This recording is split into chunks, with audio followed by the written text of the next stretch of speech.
It's that time of year again. Again, Michael's on the loose again, Laurie's in danger, and Haddonfield will never be the same. Before this final trilogy of Halloween sequels started production, Halloween was in a weird place. Rob Zombie's 2009 sequel to his Halloween reboot had been financially successful, but critics found it pretentious and, oddly enough, too violent. Zombie eventually decided he'd had enough of Michael Myers and bowed out of another sequel. The Weinsteins tried to keep things rolling by announcing Halloween 3D shortly after Zombie's sequel was released, but that never came to fruition. In fact, a lot of ideas were thrown around for a third movie. They considered moving forward with Zombie's interpretation of the character, rebooting it all over again, making a direct sequel to Halloween Resurrection, and due to the popularity of Paranormal Activity at the time, ideas involving a found-footage mockumentary-style sequel were thrown around. Eventually, the Weinstein Company announced that they were teaming up with Blumhouse Pictures and Universal on a Halloween story that would be a direct sequel to the original 1978 film, ignoring the rest of the franchise and starting a completely new continuity. Mike Flanagan and Adam Wingard were considered to direct, but ultimately David Gordon Green was selected after he and Danny McBride's pitched impressed John Carpenter, who made his series return as an advisor and executive producer. Jamie Lee Curtis also came back, stating she was impressed by the script and found it appropriate for her return to Haddonfield. Filming got underway on January 13, 2018 in Charleston, South Carolina, with Malak Akkad producing, of course. Green and McBride wanted to take the series back to its roots by making it a less is more stalker type of slasher movie. The intro scene at the asylum is really well done and sets the scene for what's to come. And the following credit sequence with the pumpkin slowly coming back to life was pure genius. Whoever's idea this was deserves a raise. The music in this movie is also really great, due to the return of Carpenter writing the score with his son Cody. This track is especially cool.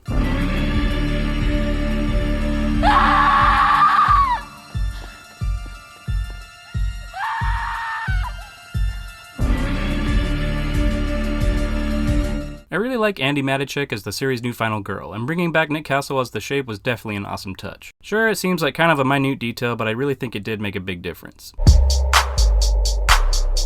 The kills in this one are also really good. Michael disappearing and reappearing in the motion sensor light is great, this guy's head squishing like a pumpkin is gross, the gas station scene with the teeth is particularly brutal, and this cop's head made into a jack-o'-lantern is truly inspired. There are a lot of great callbacks to the originals like the classroom scene, the graveyard scene, the gas station scene from H20, Michael doing his classic head tilt, leaving bodies for Laurie to find, this kid dying the same way Annie does, Laurie saying, "Do as I say." Do as I say! No, do as I say. And the scene where she disappears on Michael after falling off the porch is a really nice reference.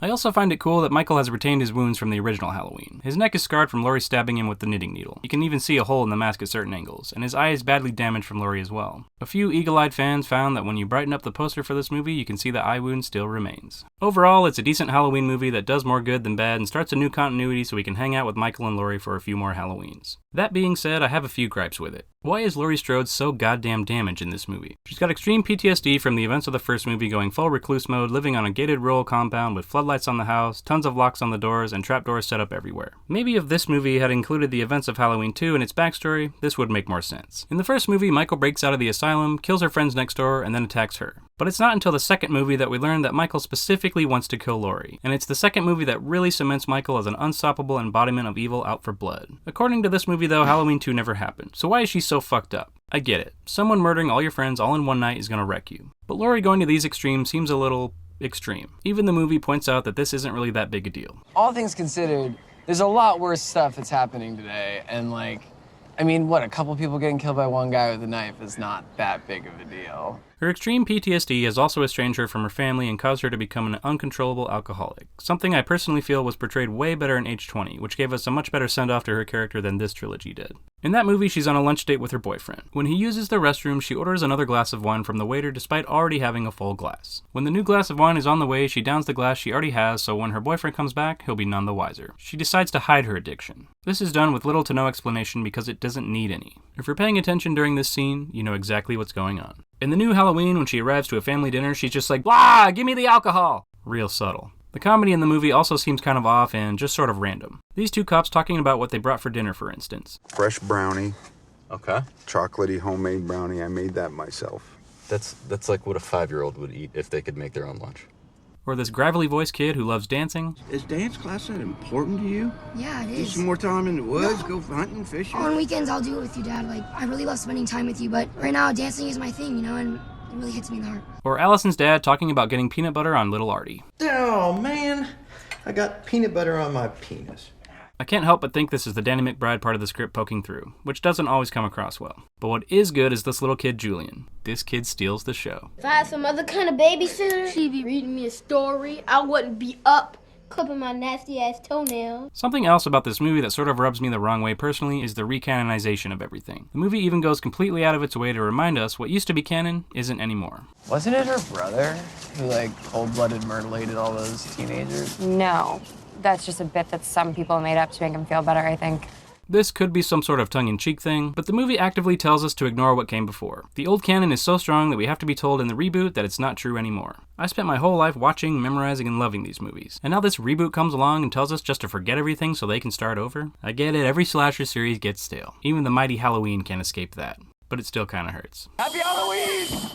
A big part of what made Michael so scary in the original was that he was always behind every corner. There were a lot of long one-take shots of Michael stalking his next victim and a handful of blink-and-you'll-miss-it type shots of Michael stalking around in the background. The way Carpenter chose to shoot Michael really made it feel like nowhere in Haddonfield was safe. There are some cool shots like this in the new movie, but overall it just doesn't feel the same to me. The movie seems like it's just copying the original cinematography and calling it an homage. It is impressively done from a technical standpoint, but it just doesn't carry the same weight that it used to. It just feels like I'm watching an ersatz Xerox of the same old thing. Michael Myers stalking around Haddonfield was one of the many things that made the original scary, but now it's just a staple of the series, something you've come to expect. The movie is well made at least, but is it scary anymore? You'd probably have to ask some younger filmgoers, I guess, but something tells me no. Maybe I just watch too many movies. The movie is pretty decent until Dr. Sartain decides to throw it all off the rails. He's an old pupil of Dr. Loomis who's become completely obsessed with Michael Myers and the evil he inhabits, so when he gets the chance, he helps Michael escape during his transfer to another hospital. By the way, Michael seems to have gotten really good at escaping during transfers. Maybe stop transferring the guy if you really want to keep him locked up. It is sort of interesting that Sartain is the antithesis of Dr. Loomis, and that Loomis wanted to stop the evil, and Sartain here really just wants to watch and see what happens, but it really derails the movie for a minute and seems out of place. Oh, you're the new Loomis. Especially when he puts the mask on for himself. It is short-lived though, and doesn't go well for the Doctor. I want to say that as a huge fan of this franchise, even though I have more than a few gripes about this movie, I do like it. I like it a lot. Admittedly, when it first came out, I was not that impressed by it, but every year I watch it, I like it a little bit more and have come to really enjoy it being a part of the annual marathon watch. It really is well made with a lot of attention to detail and more than a few Easter eggs to please the fandom. The ending is very cool with the whole trapping Michael Myers and burning him to death a la Halloween 2 thing. It's not a cage, baby. It's a trap.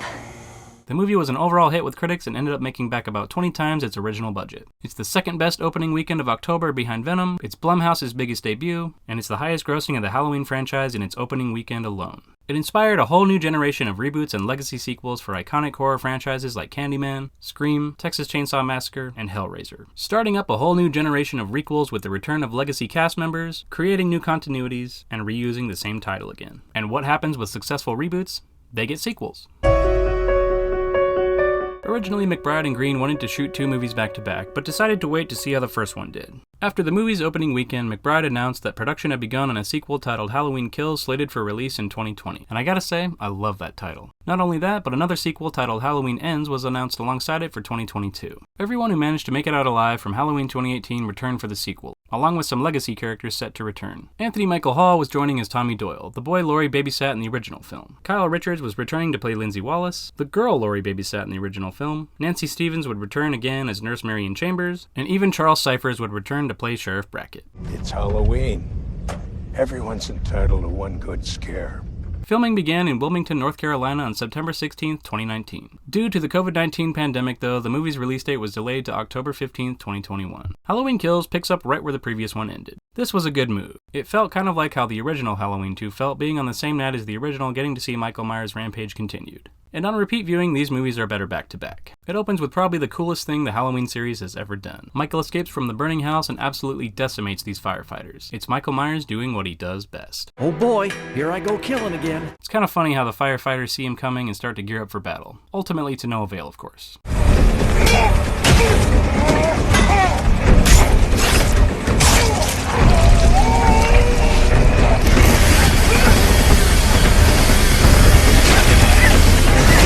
The credits intro is again amazing. It really sets the mood with all these burning pumpkins flying around everywhere. The movie gets started with a little background on Officer Hawkins from the previous movie, flashing back to Haddonfield 1978, which are easily the best parts of the movie. The flashbacks have a gritty 70s crispness to them, and all the costumes look amazing, especially Michael Myers' mask. And oh, look at that, they got the house right. Dr. Loomis even comes back. Loomis was played by Tom Jones Jr. in an 11-piece prosthetic makeup with hair pieces. A lot of people thought this was CGI, but nope, now that's impressive. We also get to see Lonnie from the original in these flashbacks. Lonnie was one of the kids in the original Halloween who picked on Tommy Doyle, but in current times, they're friends. Bringing back Lonnie was pretty cool. He had his own interactions with the Shape after all. Overall, with the flashbacks and the absolutely brutal kills, I like this movie. At least the first half. The whole scene at the car with everyone fighting for their lives against Michael is awesome. The gun kill is particularly cool. The music in this scene is also incredible. John Carpenter showing us how good he still is at film scoring.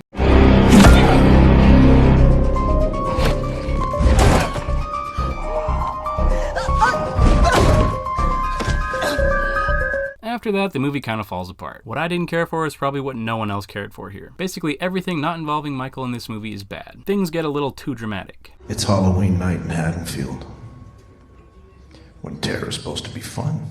Again, this whole town has been rocked by the murder that happened 40 years ago. That's a long fucking time to hold a grudge. And again, I feel like if the events of Halloween 2 had actually happened, this would make more sense. Why would the whole town care for so long about a few murders down the street in the first movie? Laurie monologues about Michael being supernaturally evil like she's seen all the other movies in the franchise. Have other murders never happened in Haddonfield? Maybe it's a small town thing. This movie then gets really crazy with Tommy recruiting a lynch mob to find and kill Michael Myers. He is an apex predator! Fun fact in this bar scene with Tommy. They used a picture of Bob Odenkirk for the shot on the news of Bob Sims, one of Michael's victims in the original Halloween. The producers were unable to secure the likeness of the original actor for the film and instead used a real high school yearbook photograph of Odenkirk after discovering their resemblance. Better call Saul! Julian also makes a nice little cameo here. She was my #1 main best babysitter. Yeah, we're gonna go. I've got a new drinking game for this one. Take a drink every time someone says evil dies tonight, the town's new mantra. Evil dies tonight! Evil dies tonight! Or evil dies tonight! Evil dies tonight! Evil dies tonight!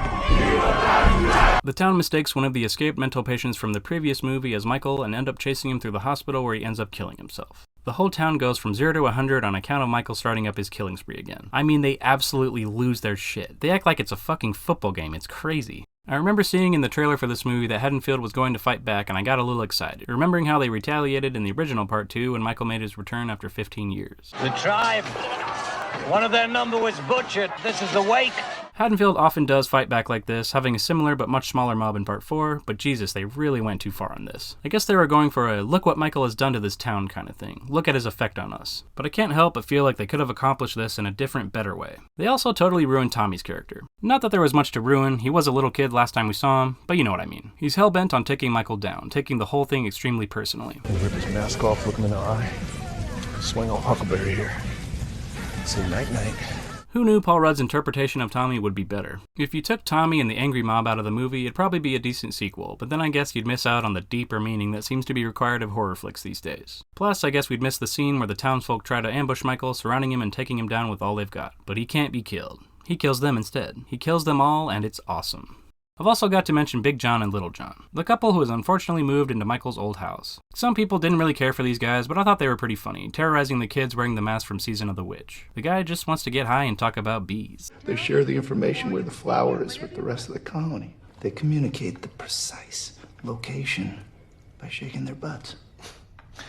What is in that honey? Another weird decision they made was to have Officer Hawkins say that Michael Myers was not interested in killing Laurie Strode, and that in the 2018 Halloween movie, he was just randomly put on the path to her house by Dr. Sartain. It was the doctor that took him to your house tonight. It wasn't Michael. It's not about you. If this is indeed true, then why bring Laurie back at all? Why bother with this legacy character, and why not just start with something new? Seems like the filmmakers wanted it both ways. Jamie Lee Curtis doesn't do much in this movie anyway, being stuck at the hospital for basically the entire thing, which is pretty disappointing. Throughout all the mob scenes, we've got Laurie monologuing about evil, and how Michael is evil, and everything is dark and evil. The more he kills, the more he transcends into something else Like I said, too dramatic. At one point, she gets up and tries to tell the mob that they're chasing the wrong person, and it looked like maybe she was finally going to take matters into her own hands and hunt Michael down. But she hurts herself, beats up a doctor for some reason, and goes back to bed for the rest of the movie, leaving us to wait until the next movie for the big showdown. The movie leaves us on a nice little cliffhanger of sorts with Michael killing Laurie's daughter Karen. The whole town of Haddonfield couldn't stop him, and now that he's killed Laurie's daughter, it's even more personal than before. A great setup for the final installment. Halloween Kills made back 8 times its budget, securing its place as a blockbuster, topping the box office and marking the best opening for an R-rated film amid the pandemic. Critics praised the movie's horror and slasher aspects, but found the social commentary odd, messy, and misguided. Halloween Kills may have been weird, but not too weird or bad that I wasn't excited to wrap this trilogy up and see what they had in store for the finale. And oh, what a finale it would be. All the marketing for Halloween Ends promised us that after 40 freaking years, Michael and Laurie are finally going to put this whole horror show to an end. Again. The stakes are high. Will Laurie step up and put an end to Michael's rampage? Or will Michael finally get the best of her and take her down? Again. Halloween Ends opens just like the other two, with a decent opening scene about a babysitter named Corey who accidentally kills the kid he's watching. What was that? Followed by another cool pumpkin intro with jack-o'-lanterns morphing out of each other. And this time, they borrowed the blue font from Halloween 3's Season of the Witch, which is a nice touch. Unfortunately, that's where my praises for this movie end. If you thought Halloween Kills went wildly astray, you haven't seen anything yet. We learned that Michael's rampage has ravaged Haddonfield as a community, and that it's basically become a hellmouth of murder and despair where evil subsists like it's Derry, Maine from Stephen King's It or something. It's been 4 years since Haddonfield last saw Michael Myers, and Laurie has decided to move on from him and the whole thing. Integrating back into the community, buying a house, spending her days in the supermarket bumbling through flirting with Frank Hawkins. I like your face. I mean, I like seeing your face. And writing a book about her experiences with evil. She's gotten so good at monologuing, she might as well write it all down, I guess. Wait. So let me get this straight. In Halloween 2018, Michael Myers is locked up in an insane asylum for 40 years, and Laurie is a recluse living in a booby trap of a house waiting on him to come back for pretty much no discernible reason. But when he murders her daughter, and then goes missing for 40 years, she decides to forget about the whole thing and start a new life in the Haddonfield community. I get it, she's not the target anymore. She's letting go and facing evil head on. But now that she's got legit reason to be afraid and to live as a recluse, she's not going to? Okay then. Then we get to spend what seems like the rest of our lives getting to know Corey, the kid from the opening scene of the movie. Best to kick up your feet here and really settle in because it's basically his movie now.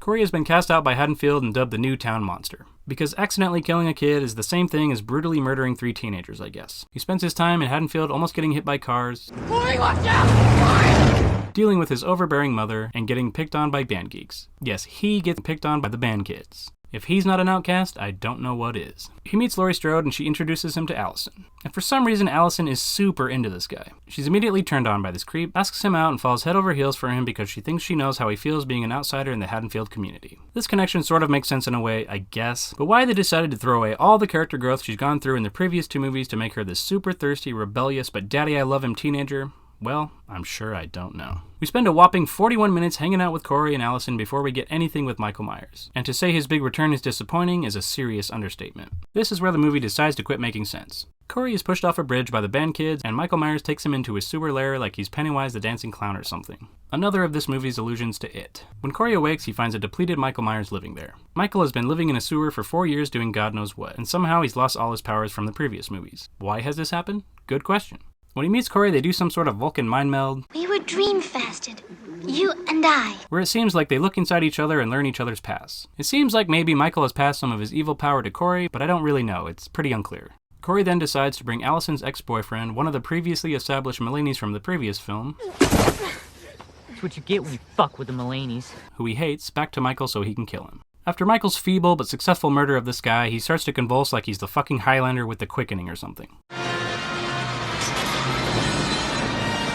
This shit just doesn't make any sense. The last time we saw him, he just killed Laurie Strode's daughter for fuck's sake. He was at the top of his game. He'd won the movie. Why did he lose his powers? Why? Why is he living in the sewer? Why? Why is he working with Corey like he's some sort of protege? Why? After they kill a couple people together, Corey decides he wants Michael's mask and they get into a bit of a tussle and the whole thing is just pathetic.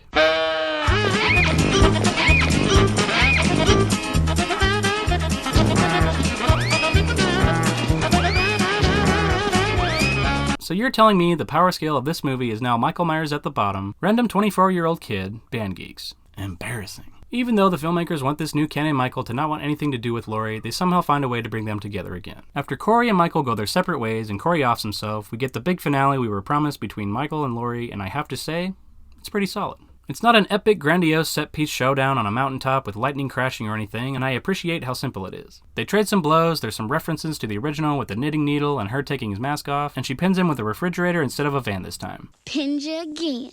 Allison and Laurie drain Michael of his blood, and then the cops decide to not make the same mistake they made 40 years ago and tie Michael's body to the roof of a car and have a funeral procession through town. Mike is crowd surfed by everyone in Haddonfield. Slower, gently. He's just a kid. Including my man Julian, and thrown into a metal grinder where his body is disintegrated.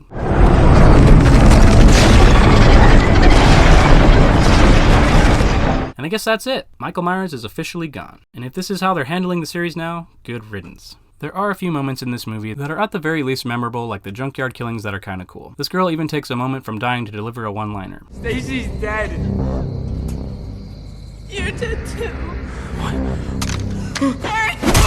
And this DJ's tongue dancing around the record is pretty funny, but even those parts are kinda meh. I will say, even if the character practically tanks the franchise, Rowan Campbell is really good as Corey. His switch from the mild, timid babysitter to all-around psycho is great, and his stepdad, or whatever he is, Ronnie, is probably my favorite part of the movie. He just wants to hang out with his cats and watch Jean-Claude Van Damme movies. I hope you find love. Poor guy is just as confused as everyone else. But how the fuck did it get to this point? Michael Myers goes out of slasher history like this? His last movie and he's barely even in it. Now I know what it was like when Halloween 6 came out and The Curse of Thorn was introduced. Now I know how it felt back in the 80s or 90s when Freddy and Jason were going through their weirder parts of their respective series with stuff going completely off the rails. This movie truly feels like an insult. It wouldn't even have made a good horror movie on its own. In my honest opinion, this is quite possibly the worst Halloween movie. It's hard to say it's worse than The Curse of Michael Myers or Halloween Resurrection, but damn it's close. This new trilogy was already hard to love as it is, and nothing in this new one was better than the previous series. You can't just introduce a character like this in the last part of a trilogy, especially if he's just gonna kill himself at the end. You can't just shove all the characters we've grown to like over the past couple movies like Frank Hawkins to the side. Michael and Laurie became supporting characters in their own franchise. It also seems like John Carpenter decided to take a nap during the scoring of this movie, because there's nothing remarkable there. This kind of story seems like something you'd want to use if you were reviving a series, not ending it. But then again, it seems like they've told this whole new trilogy backwards anyway. They should have started with Laurie living her normal life in Haddonfield with Michael regaining his strength through Corey, then Halloween Kills could remain largely the same, with Laurie realizing that Michael really is something supernatural. And then the ending could have been Laurie in a recluse state, prepping for Michael's inevitable return. What a huge fucking disappointment. Until we get some sort of Blu-ray commentary, we'll never know what the fuck they were thinking. Everyone says that when John Carpenter added the sister thing to the original series, it took away the mystique. Which admittedly it kinda did, but it was way better than this train wreck. If David Gordon Green and Danny McBride meant to do this because they wanted to go out with a bang, then good for them. They definitely left their mark. But at what cost? The new series will now be known as the one that started off kinda decent and then took a hard nosedive. I sometimes see people online praising this movie for being something new. Yes, I'll give you that. It was something new. It went in its own direction and did its own thing. But just because it's new doesn't mean it's good. It's just Star Wars all over again. You can't just expect to do something different with an old IP and expect it to automatically be good. If it's going to be as wildly different as something like this, it has to have some sort of quality to it. And this movie had no such thing. I also see a lot of people comparing this movie to Halloween 3 Season of the Witch. That was an entirely different situation. Halloween 3 was intended to be the second story in a whole planned anthology of movies entitled Halloween, all telling spooky Halloween-centric stories. Halloween Ends told a story about a character we never knew existing alongside the characters from the previous installments. I don't know if people are confused about this because it's a part 3 or if it technically told its own unique story, but come on. Pull your head out of your ass. If you want my opinion, just stick to the old Halloween movies. I surely won't be including this movie in any of my annual series rewatches. This movie made a lot of money, so I doubt the boogeyman is truly gone. Let's hope they take another big break for a while and listen to the negative outcry this series finale got, though I highly doubt that'll happen. Let's also hope someone notices and takes The Exorcist away from David Gordon Green before it's too late. Happy Halloween.